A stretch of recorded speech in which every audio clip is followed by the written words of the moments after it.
We're waiting on a live update, guys, from Secret Service about the July 12th.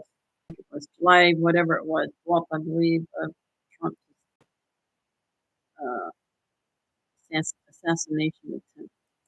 I will be sharing this update as soon as it starts.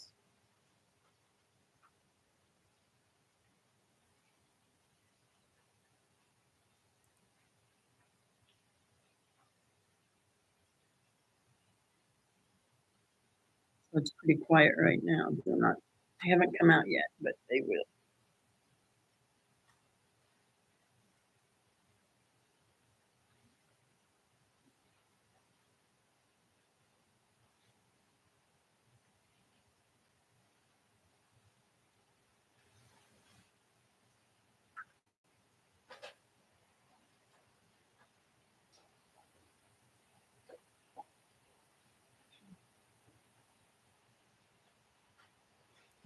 Good afternoon, everyone. Okay, here we go. So in today's hyperdynamic threat environment, the mission of the Secret Service is clear. We cannot afford to fail. After reviewing the planning, event details, and coordination with partner agencies regarding the attempted assassination of former President Donald Trump on July 13th, our mission assurance review is nearing its completion. Of course it is. As I've said, this was a failure on the part of the United States Secret Service. It's important that we hold ourselves accountable for the failures of July 13th, and that we use the lessons learned to make sure that we do not have another failure like this again. The findings of the Mission Assurance Review have prompted the Secret Service to move into the accountability phase of this process. The Office of Professional Responsibility and the Office of Integrity are reviewing the findings. And as a result of these failures, what has become clear to me is we need a shift in paradigm and how we conduct our protective operations. As was demonstrated on Sunday in West Palm Beach, the threat level is evolving and requires this paradigm shift. But here are some of the findings from this Mission Assurance Review. With respect to command and control of the site in Butler, Pennsylvania, the Secret Service has the main responsibility of building the site plan. We cannot abdicate or defer our responsibilities to others. Advanced team personnel have an obligation to ensure that each site meets the protective requirements and principles of Secret Service methodologies. The Secret Service did not give clear guidance or direction to our local law enforcement partners. There were communication deficiencies between law enforcement personnel at the site. For example, the Secret Service did not co-locate its security room with local law enforcement. There was an over-reliance on mobile devices, resulting in information being siloed. For example, at approximately 1810 local time, Secret Service informed personnel that local police were addressing an issue at the 3 o'clock of the outer perimeter. At approximately 1810 local time, via phone call, the Secret Service security room calls the counter sniper response agent reporting an individual on the roof of the AGR building. That vital piece of information was not relayed over the Secret Service radio network. At approximately 1810 and 54 seconds, verified through body camera footage of local law enforcement, officers confront the assailant on the roof of the AGR building. At 1811:05, via phone call, the site agent calls the assistant site agent to find out what exactly is going on at the 3 o'clock, and during that call, shots ring out. At 1811:32, verified through body camera footage, the first series of shots are fired by the assailant. At 1811:36, again verified through body camera footage, a second series of shots are fired by the assailant. At 1811:47, through body camera footage, Secret Service counter snipers neutralized the threat. With respect to diligence, line of sight issues were acknowledged, but not properly mitigated. Issues were encountered the day of the visit with respect to line of sight concerns, but they were not escalated to supervisors. While some members of the advance team were very diligent, there was complacency on the part of others that led to a breach of security protocols. With respect to accountability, the Mission Assurance Review has identified deficiencies in the advanced planning and its implementation by Secret Service personnel. These employees will be held accountable, and this agency has among the most robust table of penalties in the entirety of the federal government. And these penalties will be administered according to our disciplinary process. But due to federal regulations, I cannot get into personnel matters as they are proceeding. Of course not. With respect to a paradigm shift, we're at a pivotal moment in the history of the Secret Service and at a pivotal moment in the history of our country. And I've directed that the Secret Service embark on a significant paradigm shift that will redefine how we conduct protective operations. What occurred on Sunday demonstrates that the threat environment in which the Secret Service operates is tremendous and under constant threat. And we've been in this heightened and increasingly dynamic threat environment since July 13th. This reality has necessitated that we significantly increase our protective footprint, and we've already begun to do so following the events of July 13th. This increased operational tempo requires additional resources to not only account for costs being incurred today, but ensure that we have the tools, the technology, and personnel needed to meet these new requirements and execute our mission going forward. The paradigm shift will be a driving force to move the Secret Service from a state of reaction to a state of readiness. And the vision is for the Secret Service to be more agile, with the ability to escalate protection to the highest levels for numerous protectees for undetermined periods of time. But in order to do this, we need additional personnel, technical assets, and equipment for the sustainment of immediate and future needs. Our personnel have been I don't know if in a state anybody of believes this guy. hypervigilance following July 13th. I We don't. are certainly working our people hard, and I've used this term publicly, redlining. This cannot be about working our people harder. So with respect to changes, the workforce, the American public, they can expect changes in our processes for advances. There will be an increased use of technology, not only to assist in communications, but also situational awareness when we're doing our protective mission. There will be organizational changes. For example, I've already directed the creation of an applied research and development section to field new technologies, leverage the research of other government agencies, and calibrate our technical security assets to stay ahead of threat vectors and technical collection impacting Secret Service equities. This will be an iterative process, meaning it will be constantly evaluated, validated, updated, and evolving. We cannot be stagnant.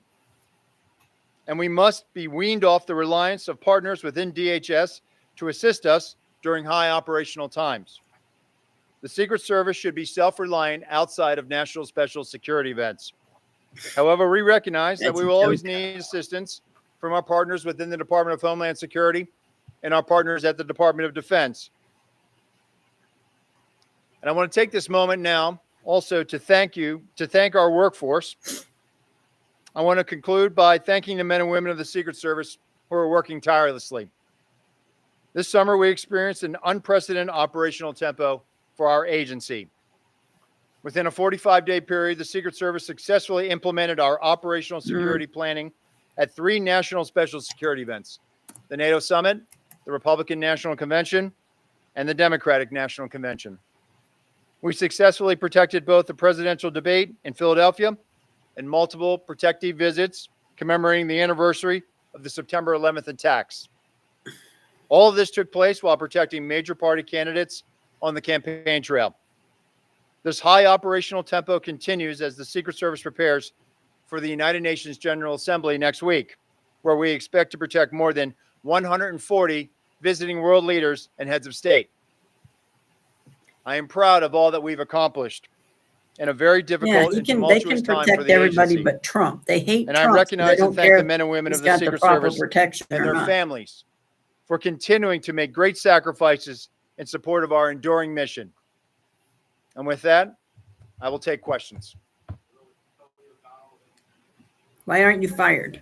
All of the attention and scrutiny related to these events?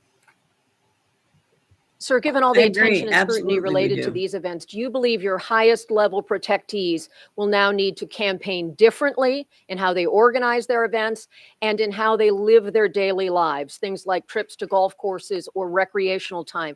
Will they have to live differently in order to be safe? Well, ultimately, Kelly, it's the responsibility of the Secret Service to make sure that we provide a secure environment for our protectees.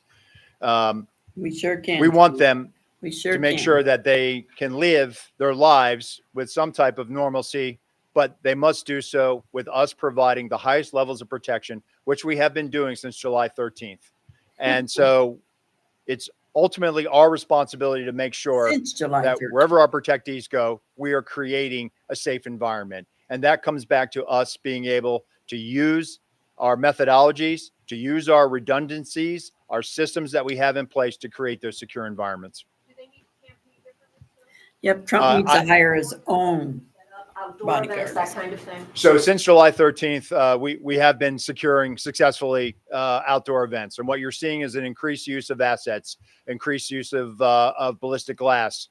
So we certainly make sure that when they are out there at an outdoor venue, that we are using our protective methodologies to create that safe environment.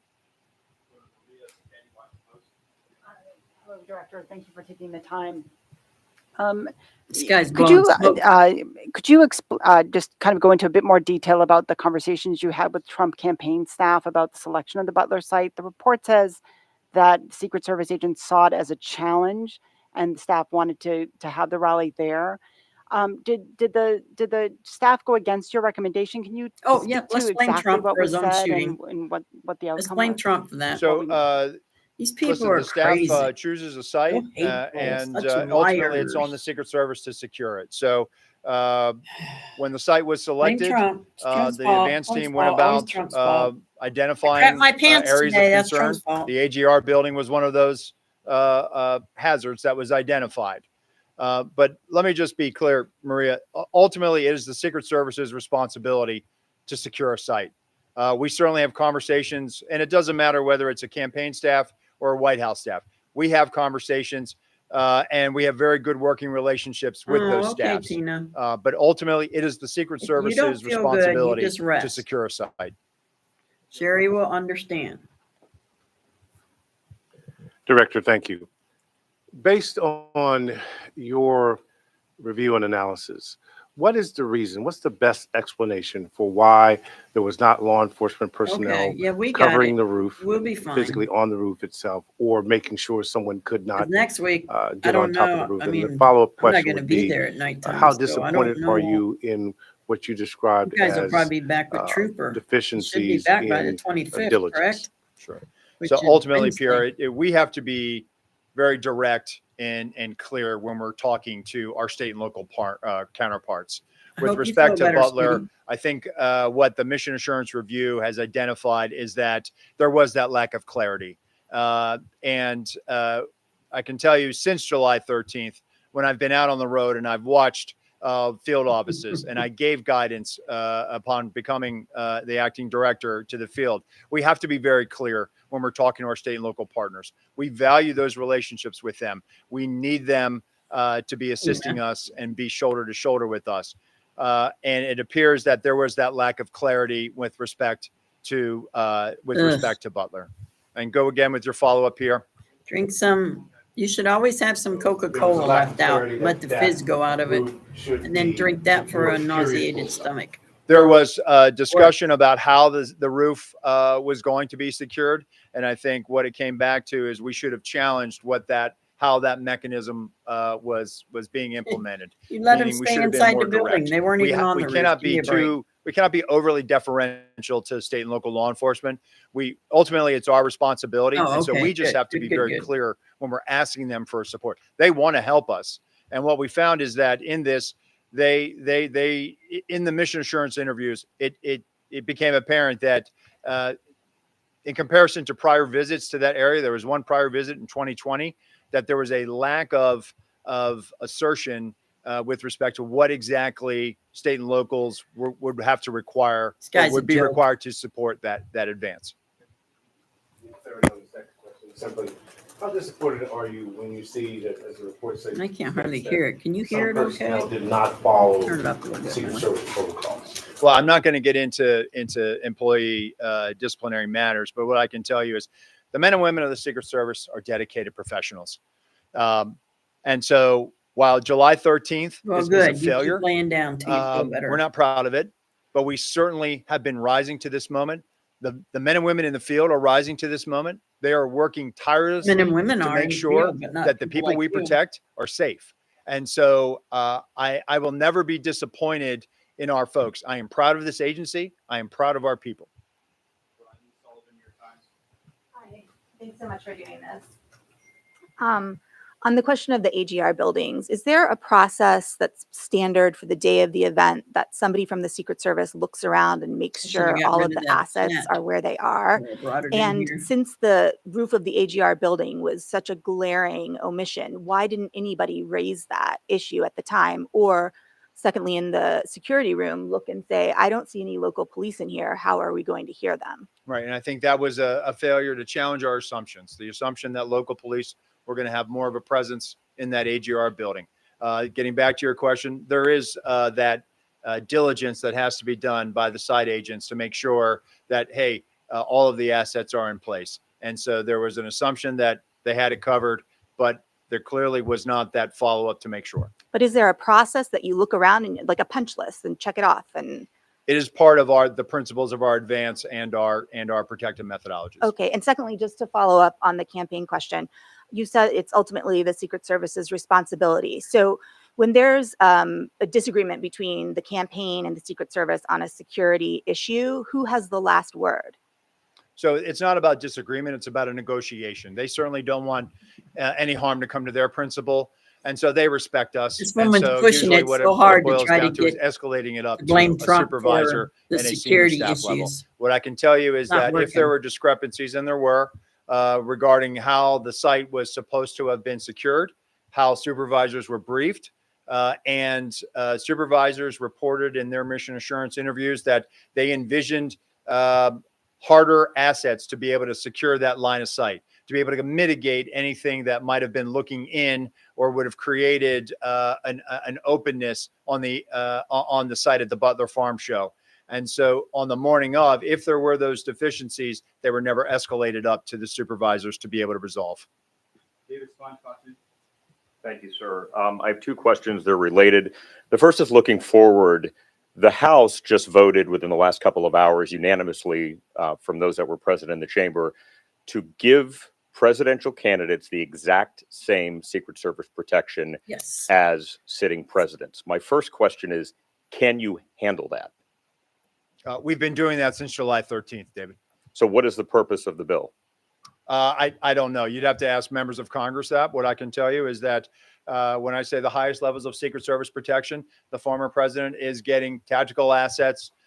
He's getting everything that the former president, that the current president has with respect to Secret Service assets. And that We'll be was my right second question. Can you explain that former President Trump is getting the same protection as President Biden and Vice President Harris? Because a lot of members of Congress on Capitol Hill are skeptical about that. There's a lot of talk saying clearly he didn't have the same protection because if he did, the golf course would have been secure in West Palm Beach. Can you tell people what's going on with that? So with respect to West Palm Beach, what I can tell you without getting into our TTPs, our techniques, our tactics, our procedures, what I can tell you is that on that day, there were counter sniper elements that were present with the former president on the golf course in proximity. There was an entire counter assault team that was there in proximity. There was also a jump team in proximity. The advance agent who was part of the first element, whose goal was to sweep ahead, did his job. That young man is a very young agent early in his career. His vigilance, his reaction is exactly how we trained and exactly what we want our personnel to do. He identified a threat, an individual with a long gun, and he made swift decisions and took a swift action to be able to mitigate that. No shot was fired at the former president. The former president was not exposed to where he was on the golf course. And what I've said, and I said this Monday, that the procedures work, the redundancies work, so that high level of protection is working.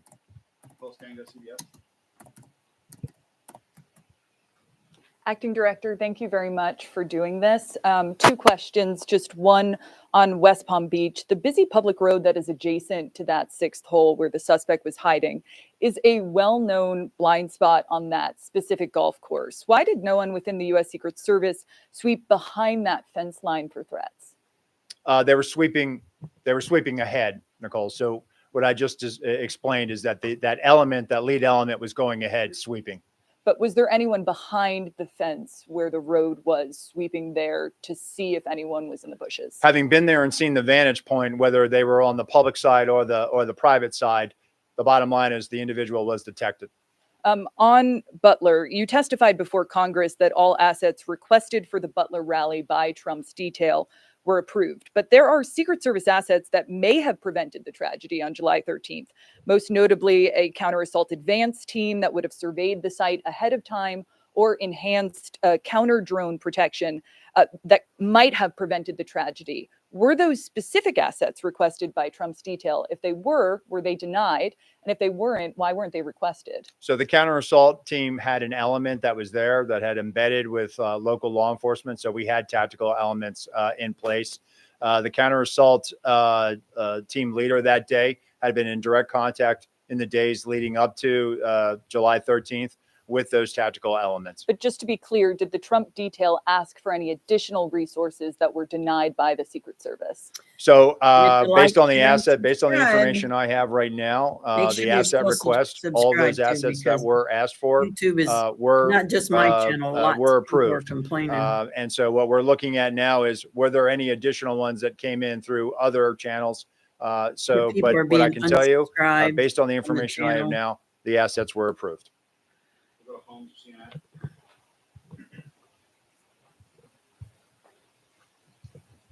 It Two probably questions. is. Probably When we're is. talking about You're Florida probably right. and the idea that this was the Secret Service working as it should, does this mean that no security will change for Trump when he goes golfing again? Well, I think what we try to do, Holmes, after every incident, we look at it. What could we have done better? We look at everything. And it doesn't matter whether there's a critical incident that occurs. Mental So we are stress looking and we're reevaluating sometimes to look worse at, than do we need? physical. I've had conversations with Sheriff Bradshaw in Palm Beach County. And so I will leave it to the local field office to carry on those conversations about making changes. That's where I'll leave that. And then on Butler, if we can drill down on the specific timeline a little bit, at 6:08, we know that a local radio call went out that a man was on the roof. Now, my understanding is that the state police were in a separate area with locals and their job was to communicate any local chatter to the Secret Service. Why was that 6:08 radio call not communicated to Secret Service, or was it by the state police? So the information I have is that we had a member of the Pennsylvania State Police in our security room, and that's what spurs that phone call to the counter sniper response agent at 1810. And so the state police never communicated a local radio call at 6:08 to What the I'm Secret saying Service. is that the personnel that was in the security room passed that information, and that triggers the 1810 phone call. Okay. Go to Rebecca Beach with the Hill.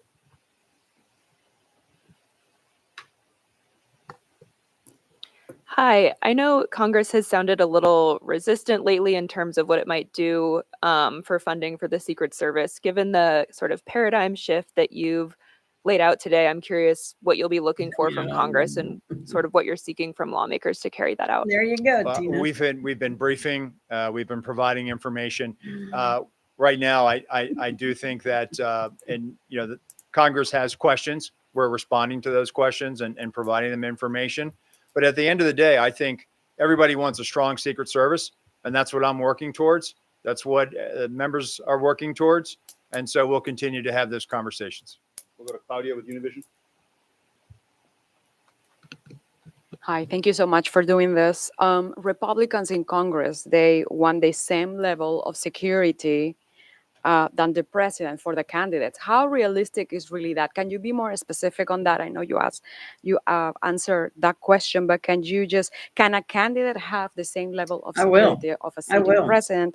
And also, what changes are we expecting in the security area after where most of the incidents happened? So how I approach that, Claudia, is this: the way the Secret Service is structured, the President of the United States has the highest level of protection of any world leader, period, the end. The number of assets that the Secret Service provides and the Department of Defense After provides this goes off, is I'm at going to the work on highest my levels. diamond art. Those same highest levels with respect to the Secret Service are being Yes, provided Tim, to I the will former tell him. president's detail. It's his fault. And so when it comes to maintaining this, where we are at right now is we have finite resources. The way we are structured with some of our classified assets, with some of our personnel, and with What happened to the sound? we've now expanded that to include the former president. And so while we can do this, it is certainly, we are burning through a lot of assets and resources. And that's the argument that we've been trying to show. This isn't some pie in the sky trying to say, hey, we want this now. We are not capitalizing on a crisis. We are showing the math. We have finite resources, and we are stretching those resources to their maximum right He sure now, talks a which good is going to game, don't he? require us That to nobody replace believes these him. assets. Well, It's going to most require people- us to also adjust, to look at this and evaluate that if we have to do this again, or do it because of some other situation that we have no other control of, we have to be able to sustain that for an indefinite period of time. And so I am hopeful, and I am certainly engaged in these discussions. And I feel like at the end, we will get there because we Yep. have no other choice. Absolutely. What Tina. changes are you going to make outside of the secure area? We can't tell you. That zone where everything happens? The outer perimeter. So I Yeah. think that's where we have to be very direct and clear with our state and local partners as to what we're asking of them.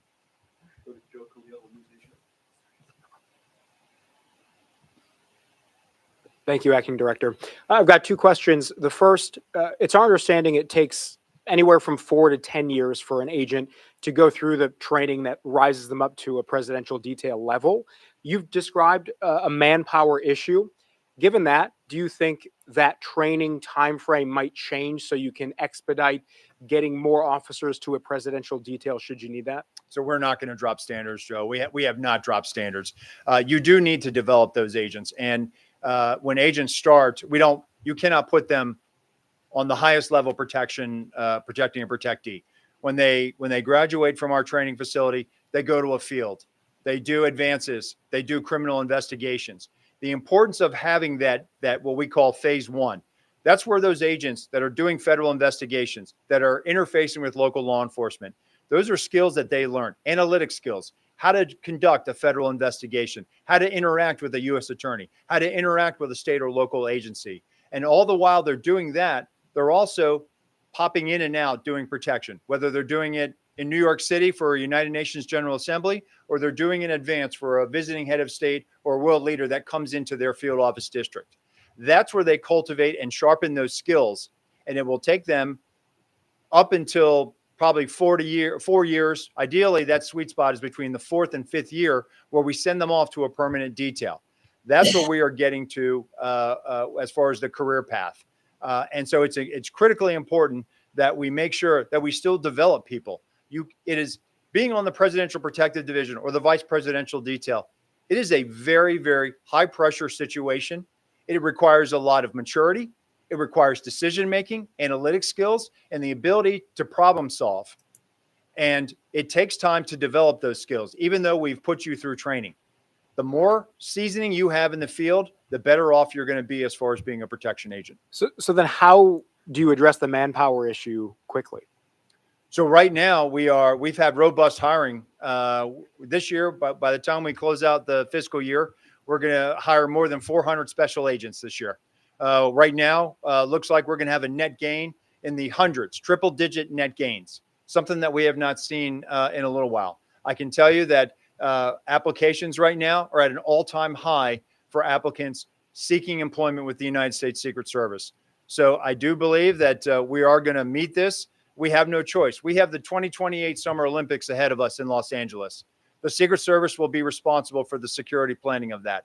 That is going to require a tremendous amount of personnel, tremendous amount of resources, and a tremendous amount of collaboration with state and local and other federal partners. We are going to get there. We are getting there now. We have filled all of our training classes going into this next fiscal year. So we're getting there. We have turned the corner. We're showing those metrics to Congress. And I think that's the question that they've had. And we are going to show them that we can deliver on this. And just second question is, former President Trump has said that he is going to the Alabama-Georgia football game this weekend. Are those kinds of events particularly concerning, given he could be around tens, if not hundreds of thousands of people? So I'm not going to comment on protectee schedules. What I'll tell you is that each event is complex and each advance is different. And those advanced teams, they know that what they have to do to make a secure environment for our protectees. Thank you for doing this. You said we were now moving into the accountability phase of this Butler investigation. You did not want to discuss names of who might be punished, so to speak, but can you give us more detail, at least maybe how many people would face punishment or repercussions for what happened in Butler, at what levels of the organization those people represent, and what level of punishment, again, they may face? So again, I can't comment on this. This is a personnel matter that is still pending. What I will tell you is that I have not asked for anybody to retire. That was not, I know some of that was reported. That is false. And with respect to the disciplinary process, it will be handled in accordance with our table of penalties. That will be led by the Office of Integrity in coordination with our Office of Professional Responsibility. And then one follow-up as well. All this talk about making things more robust, more agents in the field, this type of thing. This is not the first presidential election you guys have had to secure. So why weren't all those moves put in place prior to this year's election? So the former president has had robust security around him since he left office, more robust than prior former presidents.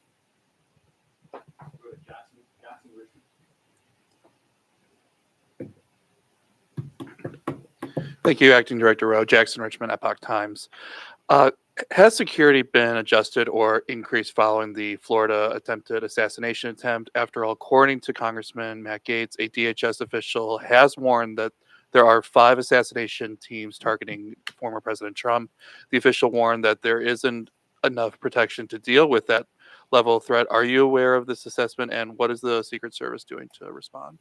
So I will tell you, as I mentioned earlier, we of course are evaluating coming out of West Palm Beach, and we're having those conversations with state and locals.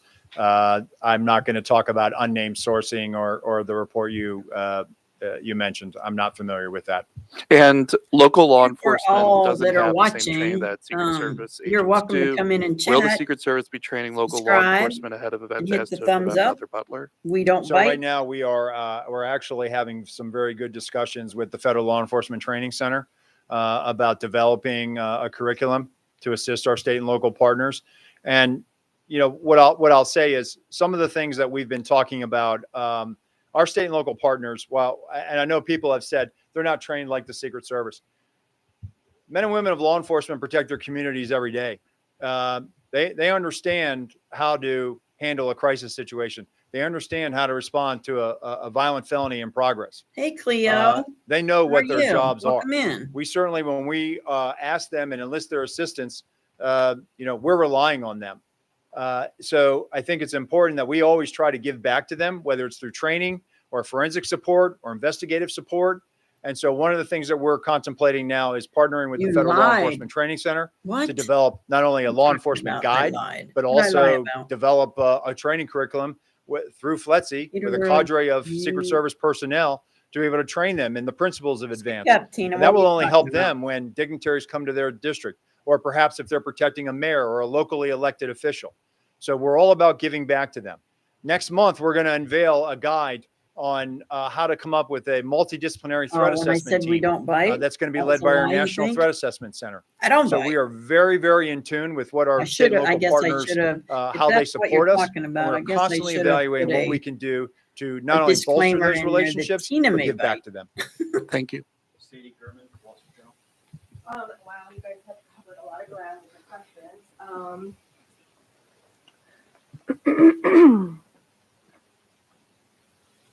I guess I would just Is that what you ask, were talking about when I said, come on in, we don't bite? Yeah, that's what I figured. guys, I don't know. I forgot. You guys have too, really you may covered it. bite. I'm sorry. I'm gonna give my question. Yeah. You only get one. Yeah, Cleo, he's been telling some stories. I can tell you that. They don't care about Trump. He said he's had more I'm protection going to go than back to the any line of other sight former issues and the president. roof issues. Bull. Can you just lay out very clearly who was responsible for security on those roofs? Was it the locals? What was the plan and how did it fail? And then also, secondly, you keep talking about a paradigm Absolutely, shift. they will, But Cleo. what does that I mean? agree. Can you kind of Sure. detail what you mean by that? So with respect to the So come the on AGR in, building, everybody. that's where Hit you're the going thumbs for, right? up. We When we don't bite, construct a but Tina site, might. not only are we worried about How's that, Tina? what who can get into a site, but also who can look into that site. So there should have been clear direction about what we needed done at the AGR building. That was discussed during the advance, That's but the I think there was a plan, lack of Cleo. follow That's the through based plan. on Get what him I'm out, based get on the rid of information him. I have now and what I'm seeing. There should have been better follow through on in some aspects of that, about access control to that property, about access control to the collateral property of the AGR building. And so it was about not giving the state and locals clearer direction on what we needed done. With respect to the paradigm shift, this is about looking at the organization There you holistically. go. Okay, Tina, I'm glad For you example, like the that. communications Let me go issue. stir my Communications beans, were make sure they're problematic. not burning. I'll be And I right think back. where I'm looking at is we need to have communications that are more closely aligned to the operations. And so coming out of July 13th, what I've seen and the direction I gave is we have to be very efficient with where we're putting our security rooms.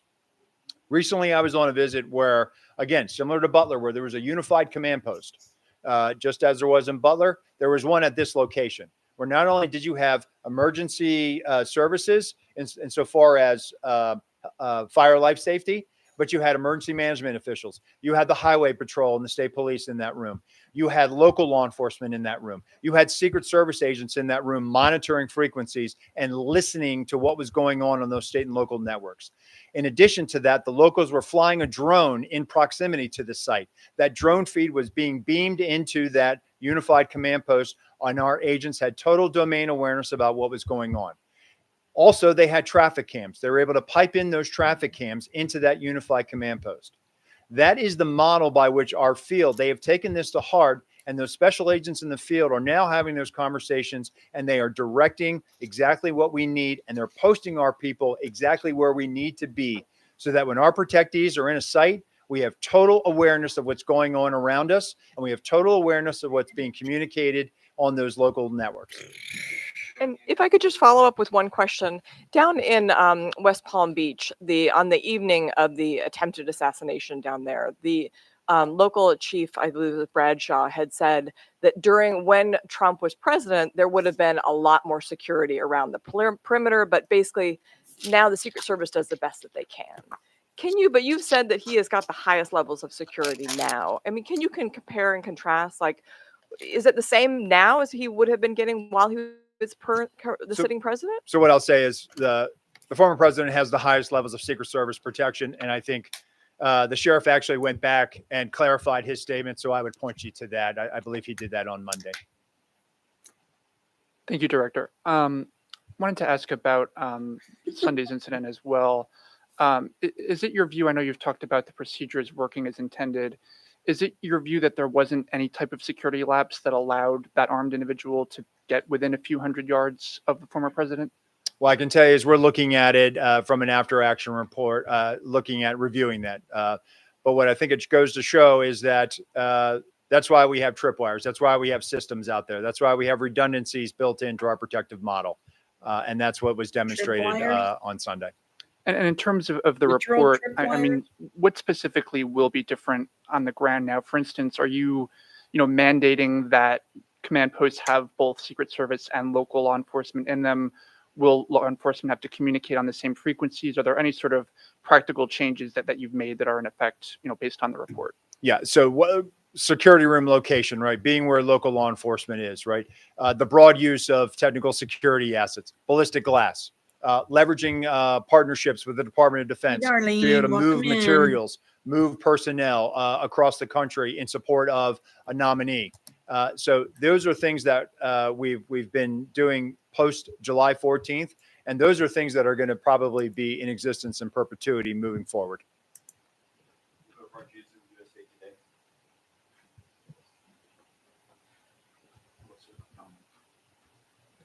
I had also had a question about Florida. Can you say whether there's any indication that this suspect might have surveilled golf courses anytime before Sunday, or what led him to choose that day to be there for maybe 12 hours? So it's an active investigation. So I would refer you to the FBI for that. And can you say anything more about Absolutely. golf Cleo. courses are sprawling open places? Anything that would be publicly visible that you could say, here is how we are beefing up protection when a protectee No, we're not, is on a Tina, golf we're course? not. So again, what I've said, and I'll continue to do this, and I have to be very mindful Annette? of our techniques, our tactics, and our procedures.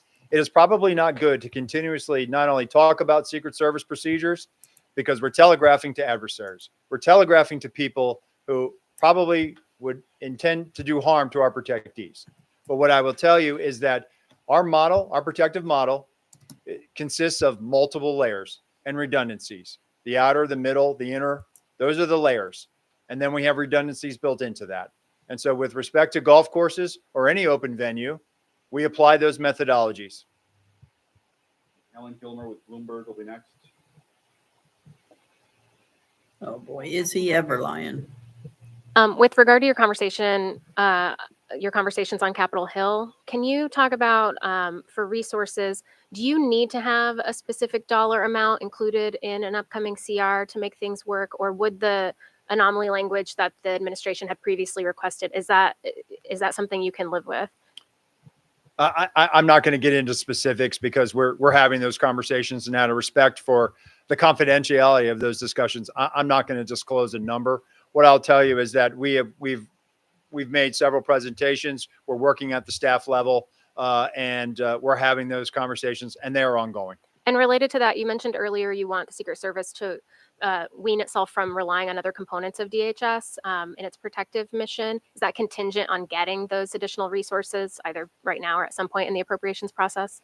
Well, I don't want to rule out that we'll never have to enlist the assistance of others through, requests for assistance, and we do those memorandums, and we did that back for several presidential campaign cycles. But I think the importance here is we have to be able to at a moment's notice surge people to where they need to go, and if we're going to be having to mitigate, and that's what we do. We're in the risk mitigation business. We are not in the risk elimination business. And so we have to be able to have the personnel, the assets, and be able to spread those out for an indefinite period of time in the event that another situation, a geopolitical conflict, or some other tension. That's what I requires was us to do thinking, so. Cleo. Who's next or what's next? Thank you. You've addressed the golf course incident in great detail, but I just want to ask, are you fully satisfied with the way the Secret Service managed the Florida incident on the golf course, or would you change anything? Can you answer the question that way? I'd say based on the information I have right now, I say that situation was managed according to our training. As soon as our agent discovered the individual, took swift action and took steps to neutralize that threat. Immediately upon doing so, he communicated over the radio. There was a communication of shots fired, which immediately, not only did our personnel assigned to the close protection of the president, of the former president, hear the shots, they immediately went into action. The counter assault team went into action. The counter snipers went into action. Supervisors and shift personnel immediately evacuated the president, took the most expedient route to where he needed to shelter in place. He had ballistic protection around him. They sheltered in place until they could determine, was this just the first wave of an attack? Immediately, local law enforcement assets responded to the scene. Local tactical assets that were partnered with our counter assault team were also present, immediately responded. I And agree. so that I barrier, agree. those layers of protection, those redundancies, the redundancy was the agent that first discovered, followed by another set of agents that also set up that middle perimeter around the shift that was evacuating. And so in the case of West Palm Beach, based on the information I have now, and again, we will review it, it appears that those agents, those supervisors made swift decisions and made correct decisions.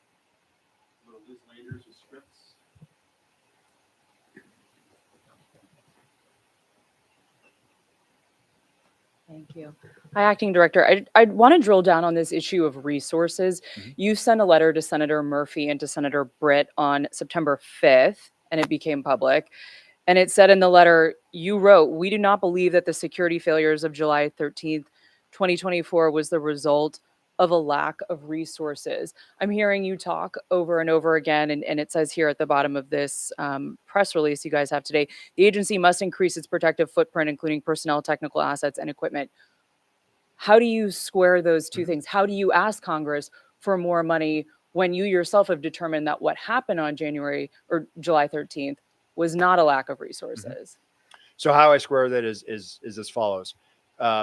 Following July 13th, we immediately took steps to elevate the vice president, the former president, to the highest levels of Secret Service protection.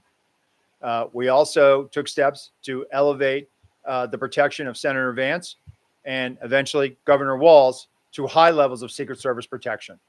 And what I was talking about earlier is the way we are structured. And I go back to this. The president of the United States is the most highly protected individual on the face of the world. That is how the Secret Service is built. That is what we are primarily focused on. And then once you have those assets and resources, they are also committed to the vice president. So how I square this is as follows. Following July 13th, when now we are because of this hyperdynamic threat and the operational environment which we find ourselves in, we only have so much of those assets to go around. And so while we are providing them to the former president, we are providing them to the president, to the vice president, to other protectees. And so at this point, what I'm telling Congress is we can do this and we will do this, but there has to be a replacement. There has to be life cycle replacement on this. There has to be, if we're going to be called upon to do this again or do this now, because the threat is not weaning. The threat is not going to evaporate anytime soon. And so we have to be prepared for this. And that is the argument that we have been making. And we have certainly made some inroads, and we're having these productive conversations with the Hill. Can I just There you ask you go. also, You got it. will the Secret Service have the resources to protect the Capitol on January 6th? I know that's now been Oh, designated. stop. The agency will be leading the protective Nothing's going to services happen on detail for that January day. 6th, you You're moron. describing protecting all these different people right now. How will January 6th play out? So the January 6th proceedings were designated a national special security event. We are the lead security planner for that. But again, we have great partnerships with all the law enforcement agencies in Washington, D.C., and most notably the U.S. Capitol Police, which are our partners when we do the State of the Union or when we do any event at the Capitol that rises to a national special security event, like the State of the Union or state funeral. So you feel confident you will have the personnel, technical assets, and equipment you need for that day? We will have what we need. Absolutely, Cleo. That's exactly what it is. They will plan something and make it happen. Hopefully nobody goes because nobody will Do you care. think that by But I just- Congress no, legislating I'm just gonna be quiet. protective I have my detailed, ideas about what might happen. regulations, do you think that depending is on who's helpful in terms elected. of being able to staff up or staff down the agency when you need? So I have not done an analysis of the legislation. I assume Oh, it's nice, pretty Dino. direct. But look, as I stated, Yep, I'm sure Congress absolutely, wants to make Priscilla, sure that the Secret absolutely. Service is strong. We are I don't learning know how they the work. We've seen intentions too much. behind this piece of American legislation. people are but not what stupid. I'll just point We are back not to uneducated. coming out of more Butler, about coming out of July their 13th, we've been procedures. providing the highest levels of Secret Service protection to the former president. Thank you. Yep. All right, thank you, everyone. This guy right here, I do not like him at all.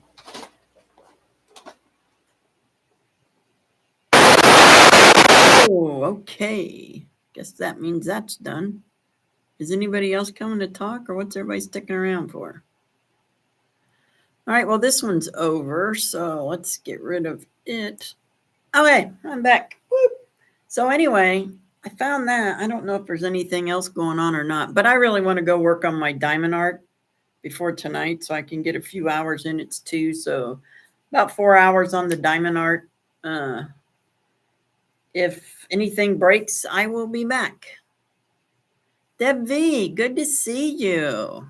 I'll just stay here for a while. I don't need to. I'll look around for some more news and see what we can find. Nice to see everybody. That was the channel I was watching, was the Christian Broadcast News. You're welcome. I don't want to do the mainstream media, but this is a Christian. That was a Christian news station that showed that. Let's see what else I can find. Oh, Benny Johnson's live again? Oh, Benny just did the live I just did.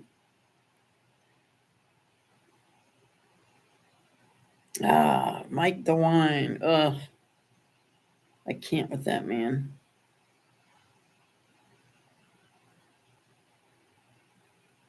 So what is... No, it's fine. It's fine. I still have time. I was going to look for some more news anyway. I did see...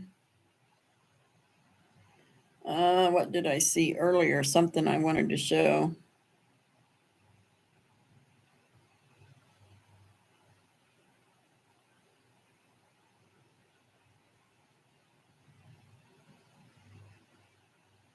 Oh, that was Ron Yates. That was funny. He's a good one to watch too. Ron Yates. I really like him. God bless you, Cleo. Thank you for coming in. Yes, keep your head on swivel. Oh, really, Deb? I had that a few weeks ago. How horrible. I am so sorry. Did you get some antibiotics for it?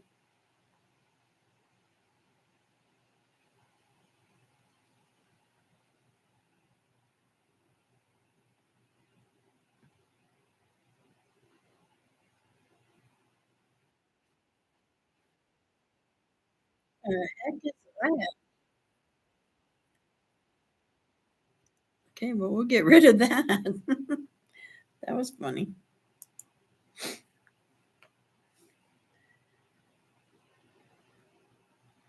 I'm trying to find some news that's worthy. Oh, some of this stuff is just unbelievable. Did anybody? No, I'm sure most of you didn't. Now you're just sleepy. I totally understand. Two Finger, hello. Hello. Good to see you.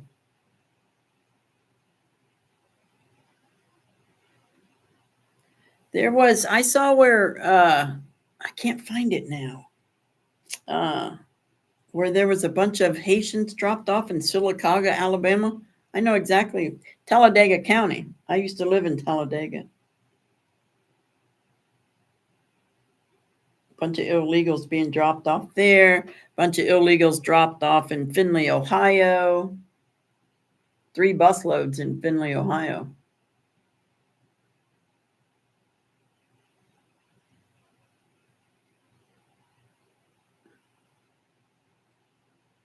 Everybody needs to be careful.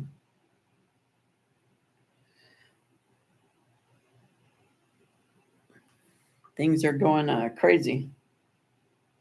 They're going to bring him. The sad thing is, like, yeah, they are everywhere. Like, if they drop them off here, there's no place for them to live. We don't even have a hotel. I mean, we do have a hotel, but it's very small. And we don't have anything for rent.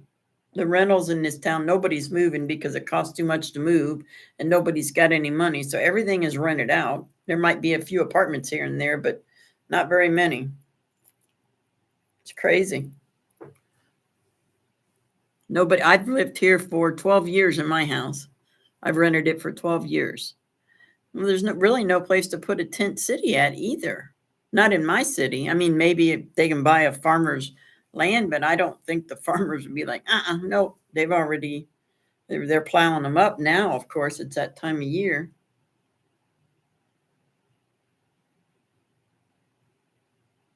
Yeah, me too, Tina, me too. But like I said, sometimes I get very nervous being here, with nobody around. And so I kind of maybe I should move in with my grandson or my daughter, just so I'm not alone. But I mean, I have protection, so maybe I should just stay here. I don't know. I don't have any idea.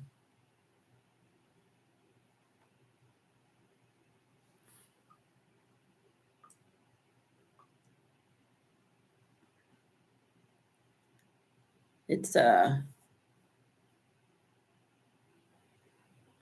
just insane. But we have a lot of elderly here. And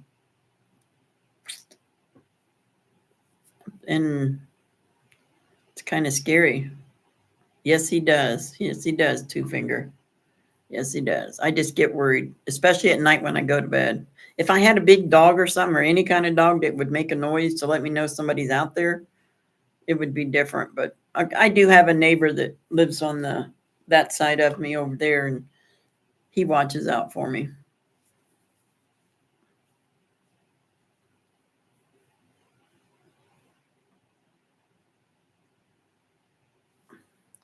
Did you, Tina?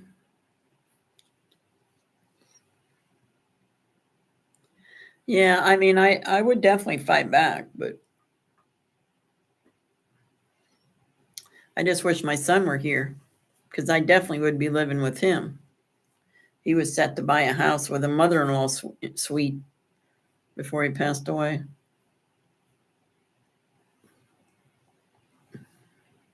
But we all have to keep our faith. That's what we have to do. If it happens, it happens. But I believe God will protect us. We are here for a reason. So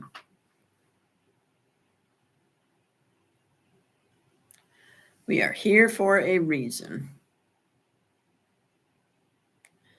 TND. What news is that? TND. I never heard of TND news. Have you? Let me get close so I can read what it says, what they are. Oh, the National Desk. The National Desk. I've heard of them. I like CBN, Christian News. Let me look and see if I can find anything on there.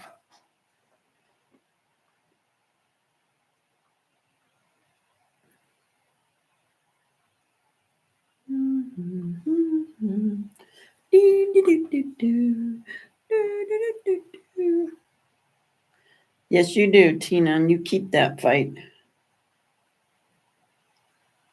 Let's see, what do we got here? Have you ever watched Oscar El Blue from Mexico at the border? He's awesome too.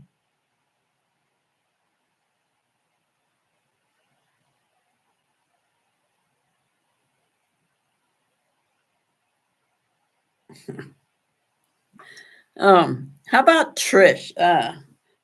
Who is she? Trish Reagan. Reagan, I like her. She says right here, she said, Kamala's flop. I guess with Kamala on Oprah's show, the ratings dropped. That's awesome. Charlie Kirk. Yeah, and Kamala owns a gun. Oh, really? Trying to find something here.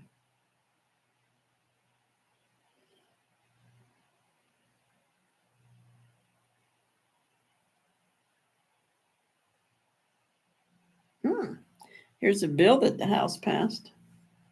Oh, that's going to be on at 2:30. Well, that's half an hour away.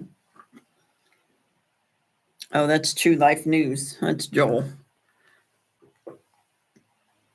Yeah, I saw that, Deb. I like Oscar. I've been watching him for quite some time.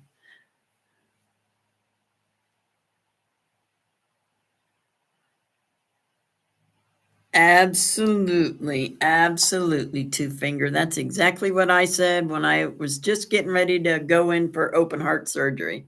Because everybody's like, aren't you afraid? Aren't you afraid? I'm like, no, God's got me. He wouldn't have brought me as far as he brought me, just to let me die on an operating table. So yeah, I agree with your mom 100%. Yes, that's my belief. Yeah. They want to take ours away. But they have theirs. And what does she need one for? She's got Secret Service all around her.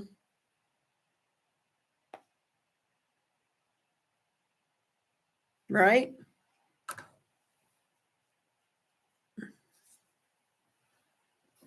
I don't see any more any more news things coming on, at least not on here.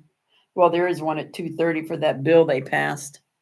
But that's from a YouTuber. I don't want to I don't want to restream another YouTuber.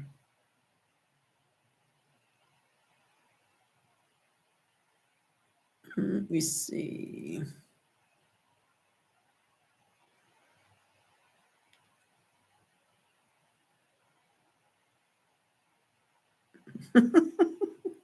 This says crowd of black bust voters walk out on Kamala. Really?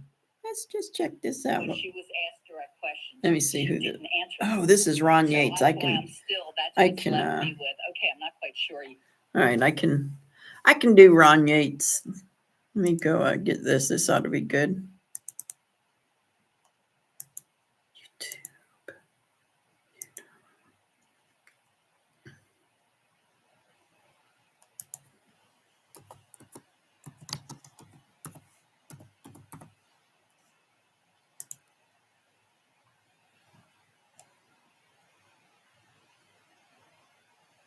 Okay, here we go.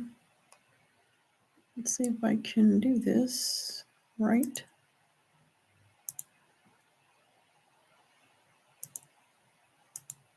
Oh, no, I didn't do it right. Cancel. I got to do it this way. My bad.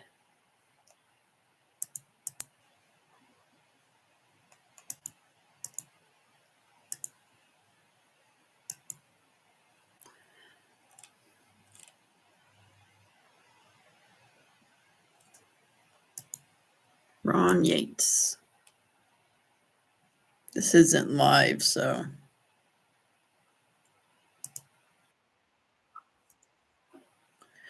Okay, here we go. Let's check this out, guys.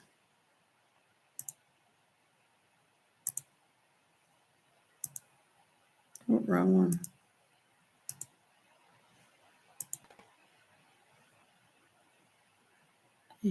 Policies are and so on. So I'm going to dig a little more into her policies. And you were satisfied with the answers that Donald Trump gave? Oh, I knew them already. This is the major difference between President Donald Trump and Vice President Kamala Harris. The American people are aware of what Donald Trump has done during his term. They know his policies with the economy and with the security of our country. The same can't be said for Kamala Harris, though. Although we know that the past 3.5 years have been very destructive to our economy, we also understand that President Joe Biden has not been mentally fit to lead the country in any way, shape, or form, which leads us to believe that Kamala Harris has been leading the country under this administration, as quiet as it's been kept. And yet we're still in the dark as to what they really plan on doing if voted into office again. Since the VP couldn't answer, well, maybe we could get something out of Tim Walz. And guys, before we get started, thank you so much for hitting the like button. Thank you for subscribing to the channel. And don't forget to join us over in our Patreon community. I left a link for you guys in the description down below. You guys get go early join access him. to He's videos great. and I love content this that I guy. can't post here.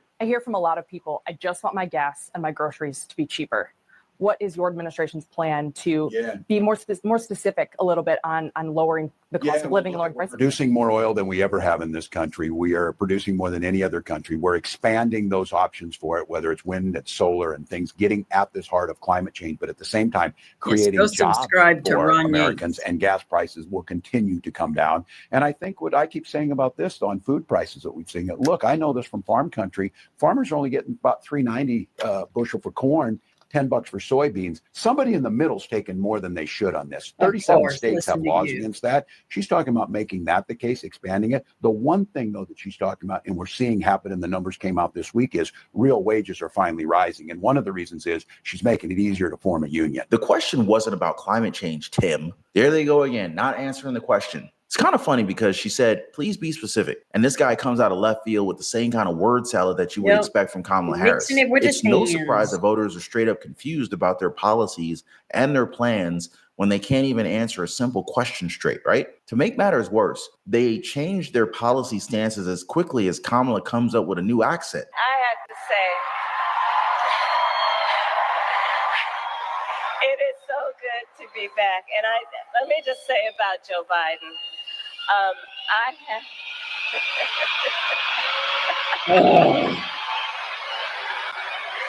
Hello to all my divine nine brothers and sisters. Oh my gosh, go away, and go my away. You believe it. And to all my HBCU brothers and sisters. And then this business about taking everyone's guns away. Tim Walz and I are both gun owners. We're not taking anybody's guns away. So stop with the continuous lying about this stuff. Part of my approach to this is I was a career prosecutor for most of my career. I have personally prosecuted homicide cases. I have personally looked at autopsies. I have personally seen what assault weapons do to the human body. And so I feel very strongly. I doubt that very much. It is consistent with the Second Amendment and your right to own a gun to also say we need an assault weapons ban. They're literally tools of war. They are not. They were literally designed to kill a lot of human beings quickly.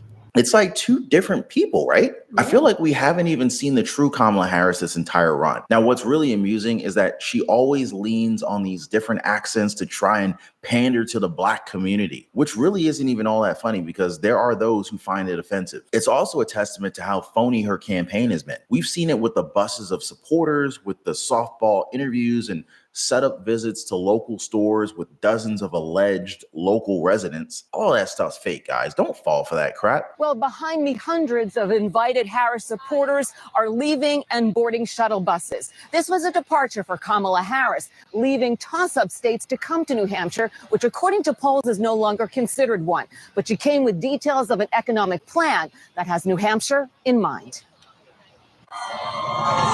Vice President Kamala Harris stormed into the Northampton Brewery in front of a cheering crowd of invited supporters, some of whom invited her to help voters get to know her better. This back and forth between the, discourse and stuff is pretty much played out. You want to start to hear more about what she's going to do. And even with all these news outlets delivering these optics to the American people, it doesn't seem to be working for voters. Post-debate polls show Donald Trump with a very comfortable lead over Kamala Harris. And I believe that this is a wake-up call because Americans are starting to realize the blatant insults being driven at our intellect. The polls are now making the Harris-Walz campaign sweat bullets as we see Donald Trump just outright destroying her in the elections by November. Now, just recently, guys, Atlas Intel gave Donald Trump a 99.9% chance of winning the election under the most recent national poll. Because guess what, guys? Americans care about the cost of living. Donald Trump's proven himself when it comes to the economy,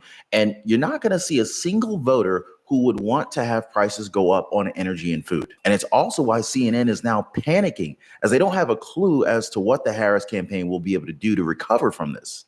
Let's talk about, let's refocus on one big issue because it's going to come back into the spotlight next week, which is the economy. We've got the Fed very likely looking to cut rates for the first time since early pandemic days.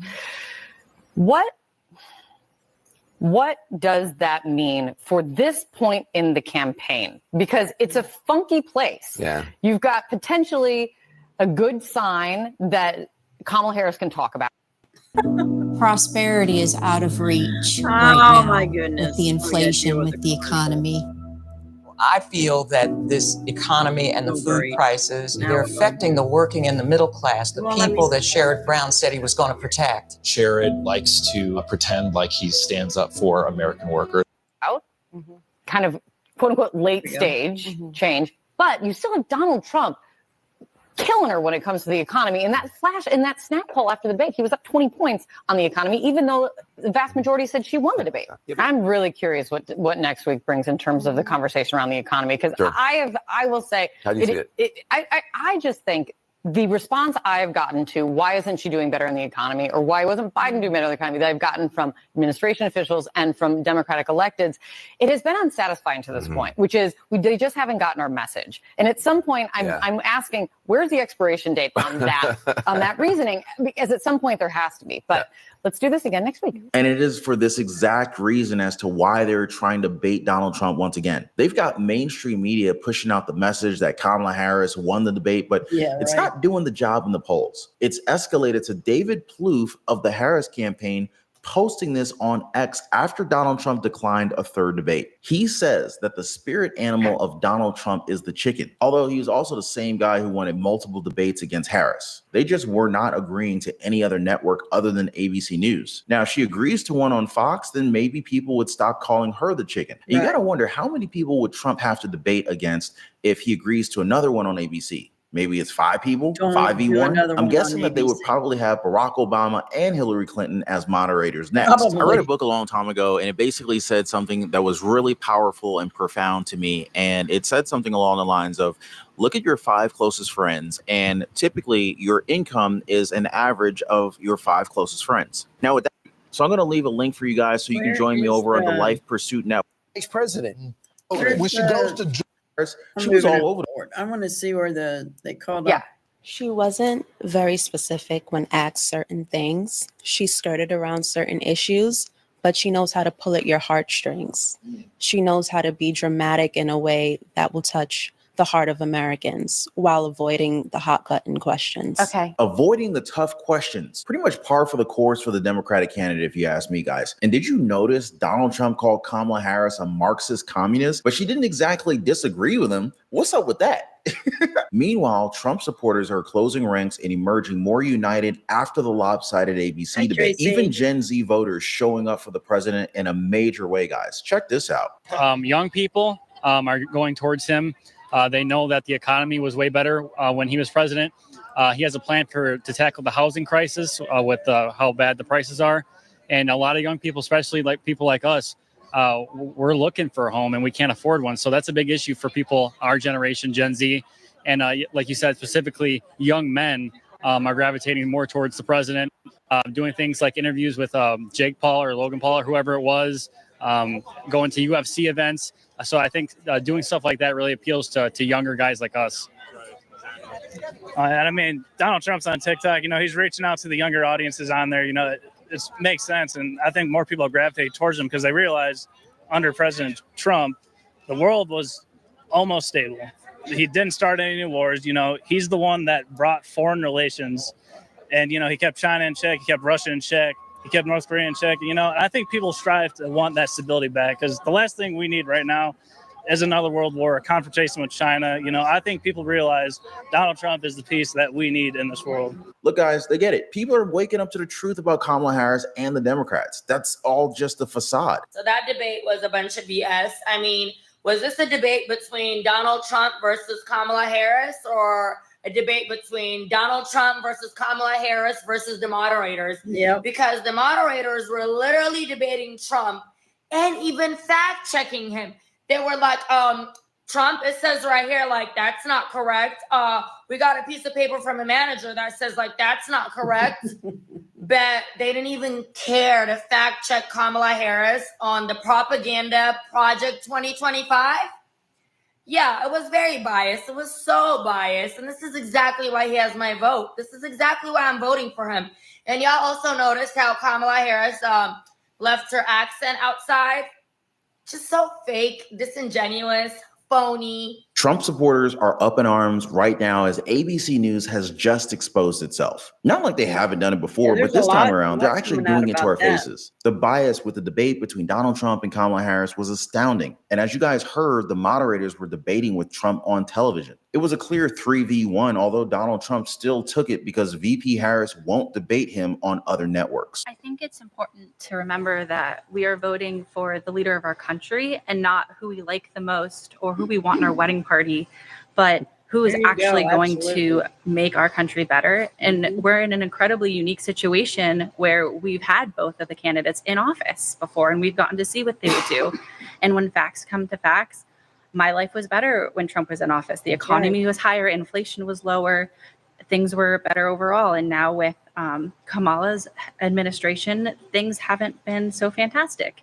And she's saying she can fix the problems that her administration has caused, but I just don't know if I can afford to take that risk. And this is what the decision of millions will come down to. When was life better? Was it under Trump or was it under Harris? And it's good to see that some voters are being logical about this decision, even though ABC News chose to go down a path of no return. They literally did not even try to hide the fact that they were Did they helping get Kamala fired, I Harris throughout wonder? this entire debate, I heard they especially were when gonna it came get to fired. key issues where the VP had suddenly changed her But mind. also I'm other not sure if people she just boycotting forgot where her ABC, positions were just a few years CNN, ago. But funnily MSNBC. enough, even ABC News forgot all about them. So here's David Muir asking her about gun bans back during her first presidential run, and then compare it to what she said in the debate. In recent days, former Vice President Biden has said about executive orders, some really talented people are seeking the nomination. They said, I'm going to issue an executive order. Biden saying there's no constitutional authority to issue that executive order when they say I'm going to eliminate assault weapons, saying you can't do it by executive order any more than Trump can do things when he says he can do it by executive order. Does the vice president have a point there? Some things you can, many things you can't. Let's let the senator answer. Well, I mean, I would just say, hey, Joe, instead of saying no, we can't, let's say yes, we can. Let's be Man, constitutional. she is You gotta absolutely constitution. nuts. Yes, we can. This business about taking everyone's guns away. Tim Walz and I are both gun owners. We're not taking anybody's guns Yeah, you away. are. So stop with the Trying to. continuous lying about this stuff. I support buybacks, and it's something I'm so passionate about and so looking forward to being president to address. We've got to deal with this. How mandatory is your gun buyback program? It's mandatory. Stop with the continuous lying about this stuff. And yet David Muir conveniently forgot that Harris said this. Yes, All he the did. while, both he and Lindsey Davis were pushing back on what most of Donald Trump was saying. And Megyn Kelly created a compilation of this clear bias. Let me just show you a little of the fact checking that was done of Donald Trump in short form. Watch. There's no state in this country where it is legal to kill a baby after it's born. President Yes, Trump, there as you is. know, the FBI says overall violent crime is actually coming down in this country. But here you bring up Springfield, Ohio, and ABC News did reach out to the city manager there. He told us there have been no credible reports of specific claims of pets being harmed, injured, or abused by individuals within the immigrant community. There's clarification, and you know this. You and your allies, 60 cases in front of many judges, many of them No Republican, judge looked at it. and said They there was said no we didn't have widespread fraud. standing. Vice President Harris, you heard the president there tonight. He said he didn't say that he lost by a whisker. So he still believes he did not lose the election that was won by President Biden and yourself. And now I am going to play a quick shot of ABC News fact checking Kamala. Yeah, that didn't happen. And I kind of fell for that last part because I waited for her to show at least one time where Harris was fact checked. But the debate was handed to her on a silver platter. It was absolutely horrifying to see this play out in real time. And for people to say that this was a fair and leveled playing field, it is just insanity. Now, speaking of which, guys, I did a stream recently where I uncovered the truth behind ABC's debate All right, he's and how going on. one That's whistleblower it. has exposed the network Never for saw extreme bias. What he was talking about.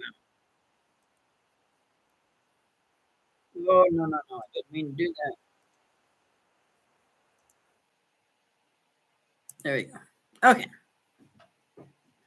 I'm going to load up more for later tonight, maybe. Find out what's going on. I'll just load up some clips and play them. But I think I'm going to go work on my diamond art now until it's time for the vigil. My beans and ham and onions smell so good cooking in a crock pot.